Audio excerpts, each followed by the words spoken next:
The Alabama courtroom buzzed with restless energy as the jury foreman, a middle-aged woman with sharp features and unwavering poise, cleared her throat. In her trembling hands was the verdict that would decide everything.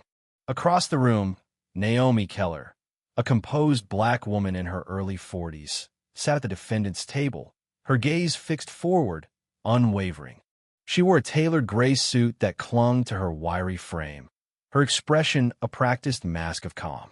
But inside, Naomi's heart was steel-wrapped in ice. On the charge of assaulting an officer, the foreman announced, "We find the defendant not guilty." A ripple of gasps erupted through the gallery. Naomi's brown eyes flickered, relief washing over her for half a heartbeat. On the charge of resisting arrest, the foreman continued, "We find the defendant guilty." An audible gasp surged again, followed by murmurs. At the prosecution table, Officer Brandon Kane allowed himself a smirk, victory gleaming in his pale gray eyes. It wasn't the clean win he'd expected, but it would do. Naomi saw that smirk but didn't flinch. Her right hand, hidden in her lap, clenched tightly around a silver pin in the shape of an anchor, the symbol of her Navy SEAL service. No one else knew what it meant. No one in this room had a clue about the depths she had survived or the strength she still held. The judge banged his gavel for order, but the whispers grew. "She's hiding something," someone muttered. Naomi said nothing. What secret was she holding close, and how far would she go to protect it? 3 weeks earlier, the evening sky over Fremont, Alabama, bled into shades of amber and rust as Naomi Keller made her way down 12th Street. Her boots scuffed the broken concrete, her pace steady, unhurried, yet sharp with purpose. Naomi was lean, wiry. Her skin glowed dark bronze in the fading light, and short, tight coils of natural hair framed her face. Her eyes, deep and brown, flicked to every movement around her, watchful but calm. The streets were nearly empty. The closed gas station on the corner was boarded up with weathered plywood. The hum of an engine far in the distance was the only sound beyond the restless rustle of a discarded plastic bag tumbling along the curb. Naomi's phone buzzed in her pocket. She slowed near the station's entrance and checked the message. Her sister Nicole, reminding her about a family barbecue next weekend. Naomi smiled faintly, her thumb hovering over the screen to reply. That was when the headlights cut through the dusk, blinding in their deliberate focus. She raised her free hand instinctively, shielding her face as a police cruiser rolled to a stop 10 feet away. The gravel crunched ominously under its tires. The driver's door swung open, and Officer Brandon Kane stepped out. He was tall, at least 6 feet, thick through the shoulders and chest. His pale skin was flushed red beneath the collar of his blue uniform. A buzz cut gleamed under the streetlight's flicker. Kane's belt jangled as he approached, his baton and firearm shifting with each confident, swaggering step. Naomi pocketed her phone, her body tensing as her shoulders squared. She kept her breathing steady, every sense alert but controlled. She'd faced worse in war zones overseas. "What's your business here?" Kane barked. His voice was rough, the edge of authority sharpened by an undercurrent of menace. Naomi kept her expression neutral. "I'm walking home," she replied evenly. "Stopped to check my phone." Kane's lips curled. "Walking home, huh? Hanging out by a closed business after dark. That looks like trouble to me." Naomi said nothing at first. She let the pause stretch long enough to carry weight. "It's a public sidewalk," she said calmly. "Not a crime."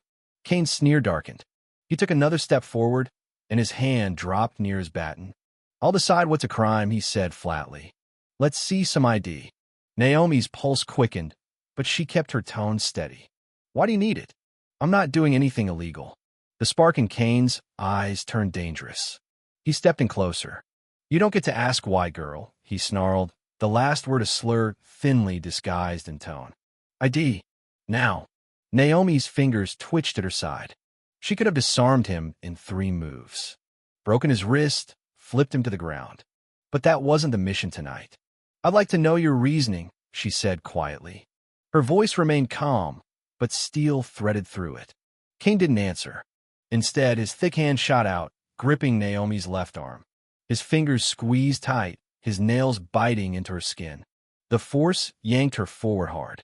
"Let go," Naomi said. Her voice dropped low, sharp. She was giving him a chance. He twisted her arm harder. "You people always think you're above the law," he hissed. Naomi's other hand twitched again. Her instinct screamed to fight back, but she resisted. "I'm not resisting," she said, making sure her voice carried. But Kane didn't care. He shoved her against the cruiser, her shoulder slamming into the hot metal hood. Across the street, two teenagers ducked behind a rusted dumpster, phones raised, recording. Their faces were pale with fear and something else. Rage. Kane didn't notice. "Resisting, huh?" he growled, twisting Naomi's arm behind her back. Naomi moved smoothly, stepping sideways with practiced grace. Her hands raised in the universal sign of non-aggression. "I'm not resisting," she said louder, projecting her words. "You went for my gun." Kane suddenly bellowed. His voice pitched for the audience he knew was there. Naomi's chest burned, not from fear, but from fury. "I didn't touch you," she said calmly as he yanked her wrist behind her back and snapped on the cuffs. The cold steel bit into her skin. Kane slammed her into the back seat of the cruiser. Her head hit the doorframe with a dull thud. She locked eyes with him through the window as he climbed into the driver's seat. "Got a live one," Kane said into his radio with a smirk. "Assaulted me. Reached for my weapon." Naomi stayed silent. She stared at his reflection in the rearview mirror, memorizing every detail. He thought he'd won. He was wrong. The days that followed. 3 days after the arrest, Naomi sat across from her lawyer, Elijah Boone, in a small office above a barbershop downtown.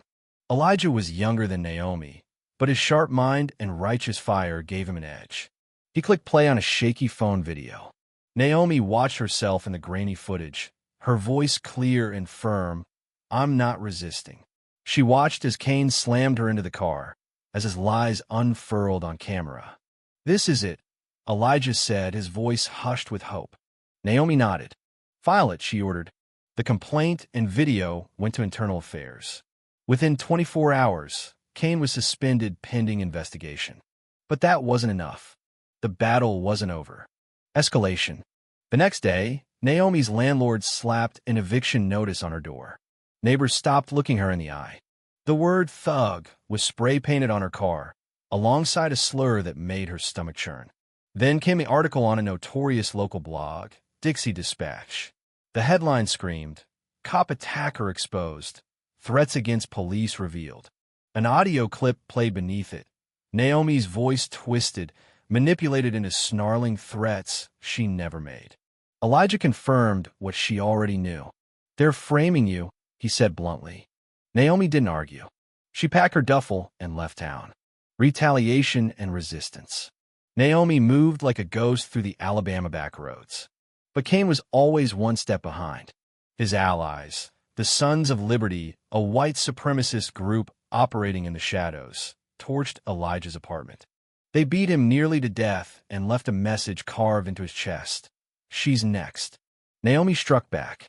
She hacked Kane's email accounts, exposing damning evidence, bribes, racist rants, connections to the Sons of Liberty. She leaked the proof to Tanya Brooks, an independent journalist known for her integrity. The story exploded. Protests swelled. Kane's badge was stripped. Again, but the cost was blood. Tanya was killed in a car bomb outside her office. Kane's final move. The last stand. Naomi was arrested by the FBI on fabricated charges of hacking and terrorism. The system had turned on her completely. She was beaten in jail, nearly broken. Kane visited her cell, smiling like he'd already won. But he underestimated her. Marcus Tate, a former SEAL teammate, appeared in court with video footage that showed Kane bragging about his ties to the Sons of Liberty and laughing about lynchings. The jury rebelled. Naomi was acquitted. Kane lost everything, but he wasn't finished. Aftermath and the fire that never dies. Weeks later, Naomi rebuilt her life in a quiet suburb. She dared to believe in peace again, until her house exploded. She escaped alive but battered. Another message from Kane and his ghosts. "We're not done." Naomi called Marcus. "I'm still here," she told him, "and I'm still fighting." Epilogue. Naomi Keller's story reminds us that fighting systemic injustice requires sacrifice. Truth can cut through lies, but the price is steep. She stood tall, a seal in every sense, unyielding against hatred and corruption. And she's not done. Neither are we.